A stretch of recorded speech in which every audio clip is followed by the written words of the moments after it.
లక్షల విలువ చేసే వైద్యాన్ని ఉచితంగానే పొందారు.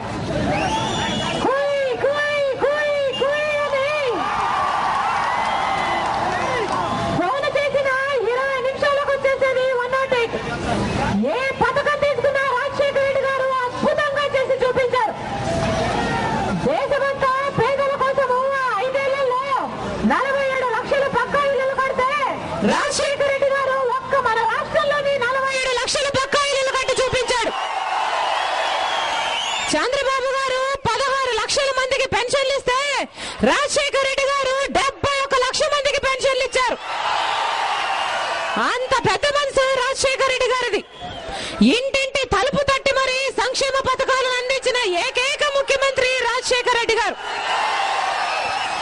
ఎన్ని పథకాలను చేస్తూ కూడా ఏ ఒక్క రోజు ఏ ఒక్క ఛార్జీ పెంచలేదు రాజశేఖర రెడ్డి గారు.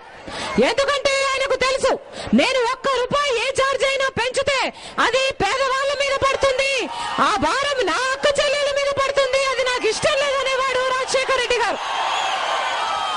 రాజశేఖర రెడ్డి గారు ముఖ్యమంత్రిగా ఉన్న 5 రోజుల్లో 5 సంవత్సరాలలో ఒక్క రూపాయి అంటే ఒక్క రూపాయి కూడా కరెంటు ఛార్జీ పెరగలేదు. రాజశేఖర రెడ్డి గారు ముఖ్యమంత్రిగా ఉన్న 5 సంవత్సరాలలో ఒక్క రూపాయి గ్యాస్ ధరలు పెరగలేదు, ఒక్క రూపాయి ఆర్టీసీ ఛార్జీలు పెరగలేదు. ఏ ధరలు ఏ ఛార్జీలు పెంచకుండానే, ఏ కొత్త పన్ను వేయకుండానే అన్ని అభివృద్ధి కార్యక్రమాలు చేసిన రికార్డు ముఖ్యమంత్రిగా నిలిచారు రాజశేఖర రెడ్డి గారు. కానీ మన దురదృష్టం కొద్దీ ఆయన వెళ్ళిపోయాడు. ఇప్పుడు అధికారంలో ఉన్నది ఒక దుర్మార్గపు కాంగ్రెస్ ప్రభుత్వం. రాజశేఖర రెడ్డి గారి ప్రతి పథకానికి తూట్లు పెట్టింది, రాజశేఖర రెడ్డి గారి ప్రతి ఉద్దేశాన్ని విమర్శించింది. కరెంటు ఛార్జీలు అయితే ఏకంగా 32,000 కోట్ల రూపాయలు ప్రజలెత్తిన మోపి వారి రక్తం పిండి వసూలు చేస్తుంది ఈ కాంగ్రెస్ పార్టీ. గ్యాస్ ధరలు పెరిగాయి, ఆర్టీసీ పెరిగింది, వ్యాట్ ట్యాక్సులు, రిజిస్ట్రేషన్ ట్యాక్సులు 1 కాదు 2 కాదు, ఇది కాదు అది కాదు, ఇంత కాదు అంత కాదు, ఏది పడితే అది, ఎంత పడితే అంత పెంచుకుంటూ పోయి పాపం పేదవాడి మీద భారం మోపి అప్పులు పాలైపోయి బ్రతుకు భారం అయిపోయి వాళ్ళు అల్లాడిపోతుంటే చూసి నవ్వుకుంటుంది ఈ కాంగ్రెస్ ప్రభుత్వం. సంక్షేమానికి పాడి కట్టింది, అభివృద్ధిని అటకెక్కి చేసింది ఈ కాంగ్రెస్ ప్రభుత్వం. చేసిన పాపాలు ఘోరాలు సరిపోవన్నట్టు ఇప్పుడు విభజన అంటూ ఇంతవరకు అన్నతమ్ముల్లా బతికిన వారి మధ్య చిచ్చు పెట్టి చలి కాచుకుంటుంది ఈ కాంగ్రెస్ పార్టీ. ఒక గొడ్డలి తీసుకుని 2 ముక్కలుగా నరికినట్టు మన రాష్ట్రాన్ని 2 ముక్కలు చేసి కేవలం వాళ్ళ ఓట్ల కోసము సీట్ల కోసము టిఆర్ఎస్ ను తమలో కలుపుకునైనా సరే రాహుల్ గాంధీని ప్రధానమంత్రిని చేసుకోవాలి అన్న ఏకైక లక్ష్యంతో కోట్ల మంది సీమాంధ్ర ప్రజలకు అన్యాయం చేయడానికి పూనుకుంది కాంగ్రెస్ పార్టీ. ఇప్పటికే కృష్ణ నీళ్లు ఎంత కష్టంగా మన రాష్ట్రానికి వస్తున్నాయో చూస్తున్నాం.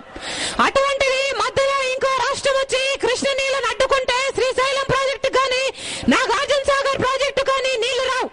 పోలవరం ప్రాజెక్టుకు జాతీయ హోదా కల్పిస్తామని చెప్తోంది కాంగ్రెస్ పార్టీ.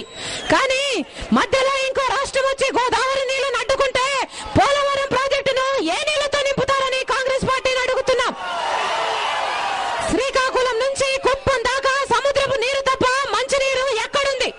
మధ్యలో ఇంకో రాష్ట్రం వచ్చి కృష్ణ గోదావరి నీళ్లను అడ్డుకుంటే మన రైతాంగానికి సాగునీరు కాదు కదా, కనీసం గ్రామాలకు తాగునీరు కూడా మిగలదు.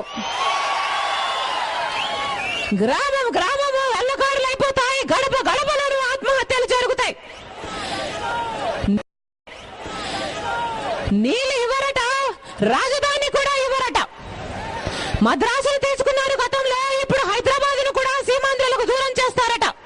హైదరాబాద్ ఈ రోజు ఇంత అభివృద్ధి చెందింది అంటే దాంట్లో సీమాంధ్రుల పాత్ర లేదా? మరి సీమాంధ్రులకు మీకు దీంట్లో భాగం లేదు వెళ్ళిపోండి అంటామో ఏమాత్రం న్యాయం? కేవలం 10 ఏళ్లలో హైదరాబాద్ లాంటి రాజధాని కట్టుకుని వెళ్ళిపోండి అంటున్నారే.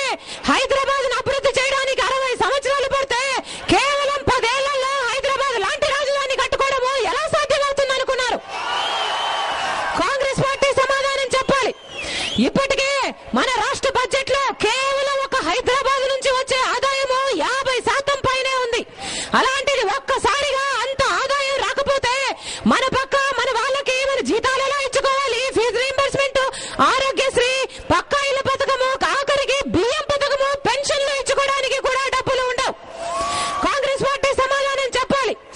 పక్కేమో కృష్ణ గోదావరి నీళ్లు ఇయ్యరట, ఇంకో పక్కేమో రాజధాని కూడా తీసేసుకుంటారట.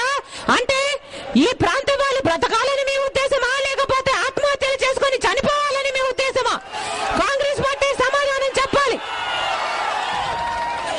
కాంగ్రెస్ పార్టీ ఇంత అన్యాయం చేస్తుంది కదా, కనీసము ముఖ్యమంత్రి గారు ఏమైనా సమాధానం చెప్తారంటే ఆయన గారు కూడా దిష్టి బొమ్మలాగా నించున్నారు.